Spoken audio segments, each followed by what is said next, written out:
They say some love stories are blessed by the gods, but this one was cursed long before it even began. In the quiet village of Adeoyo, the wind whispered secrets through the tall grasses, and the moon watched silently over the compounds below. Life seemed ordinary to an outsider. Children playing barefoot on dusty paths, women laughing as they carried baskets of yams, men gathering in the evening by the stream. Yet, beneath the everyday rhythms of the village, a shadow lingered, a shadow older than the oldest elders could remember. A shadow tied to a curse, a warning, and a love that dared to bloom against fate. Kunle Adeye walked through the morning market with calm eyes and steady steps. His presence was unassuming, yet magnetic. The sons of Adeye men were known for their strength and honor, and Kunle was no exception. He carried himself like someone who knew the world expected him to respect boundaries, yet secretly longed to break them.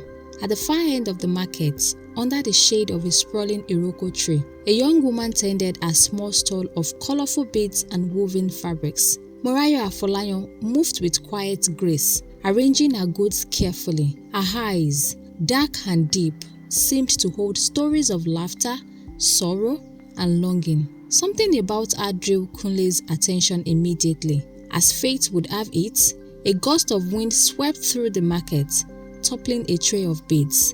Morayo gasped, scrambling to collect them, only for Kunle to step forward, hands helping, fingers brushing as in that fleeting electric moment.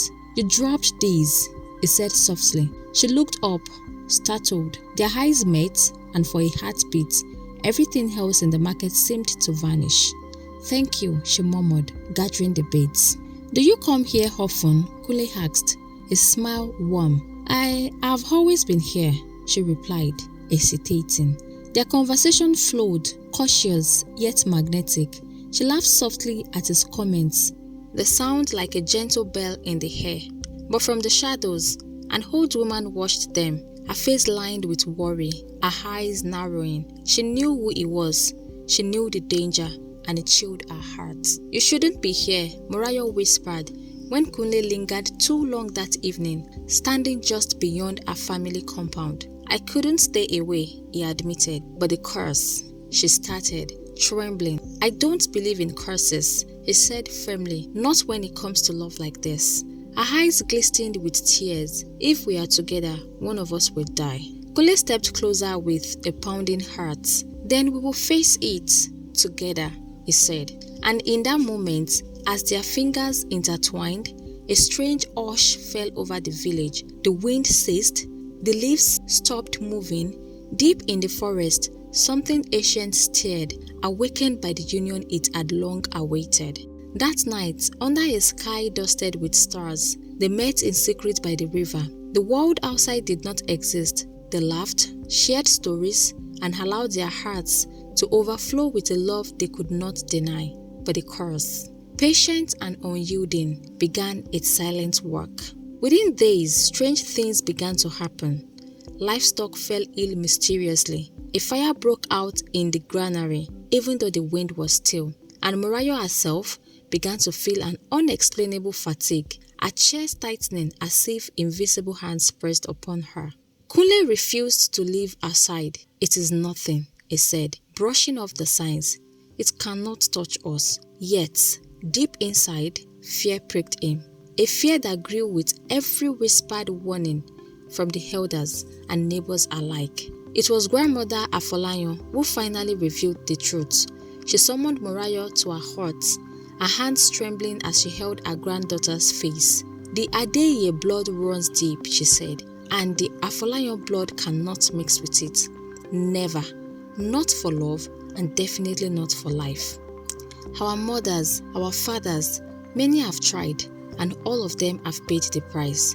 Morayo listened with tears streaming silently. She had loved him with every part of herself, but now the weight of generations pressed down upon her. "And your mother?" she asked with a shaking voice. "She died for it," the grandmother responded. Pure, innocent love, stolen by a curse that will take one of you if you continue.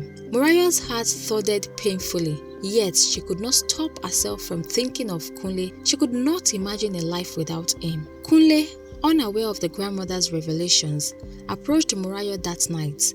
He found her at the edge of the river, moonlight shimmering in her hair. "I know something is wrong," he said, taking her hands in his. I can't do this," she said, shaking her head. "It is too dangerous." "Then let danger come," he whispered, "because I would rather face death with you than live without you." And in that embrace, the river seemed to murmur in agreement, carrying their love forward even as the curse began to tighten its grip. Days passed, and the consequences became undeniable. Morayo's health worsened. She collapsed one afternoon in Kunle's arms, her body weak and trembling. Panic struck the village as whispers of the curse spread like wildfire. The elders were consulted, rituals were performed, and offerings were made to appease whatever spirits had been disturbed. But the more the villagers acted, the clearer it became.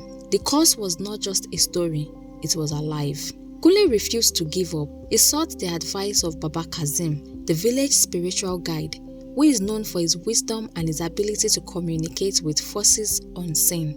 Baba Kazim studied Kunle with piercing eyes. "The curse," he said gravely, "is old and stubborn. It feeds on love, and it will not let go easily. To survive, you must choose." "Choose what?" Kunle asked. "To love, knowing one of you may die, or to sacrifice love and live with the memory of what could have been?" Kunle's heart ached, but his resolve hardened. "Is there another way?" Baba Kazim's eyes flickered. "Perhaps, but it is dangerous. It is risky. It could save your love or end it forever." The decision loomed over them like a storm cloud. Morayo lay in their secret meeting place, fragile yet determined, a hand in Kunle's. "What if we try?" she whispered. "What if we do whatever it takes to break it?" Kunle nodded, brushing her hair from her face. Together, always together. That night, under the blood-red moon, they followed Baba Kazim's instructions, a ritual involving fire, water, and the chanting of names passed down through generations. The air was thick with incense and tension. The villagers watched from afar, fear and hope battling in their hearts. As the final chant echoed through the clearing, a violent gust of wind tore through the trees. Leaves swirled, fires flickered, and a shadow passed over them, cold and heavy. For a moment, it seemed as if the curse would strike. Morayo gasped, collapsing in Kunle's arms once more. But when the wind settled, she was still alive. Kunle held her tightly, tears streaming down his face. "It worked. It really worked," he whispered. Morayo smiled weakly, her eyes bright with relief and love. "We are finally free," she said. And in that moment, for the first time in their lives, love truly triumphed over fate. Yet, the village knew better than to celebrate too loudly. The elders whispered among themselves. Curses of such depth were rarely defeated without a cost. Kunle and Morayo, holding each other under the calming night sky, understood only one thing with certainty. They had beaten the shadow, but the shadow had not forgotten them. Love had been tested, threatened, and cursed. They had faced death, fear, and the weight of generations. Yet, in their hands, trembling and intertwined, lay something more powerful than fate itself: choice, courage, and the willingness to fight for one another. The wind whispered through the village once more, not with menace, but with a promise that no matter what came next, love, pure and defiant, would always leave its mark. And that's where today's tale ends, but the wisdom lives on. If you felt the lesson in this story, like, comment, share, and subscribe. And join me next time when the fire burns again for another tale.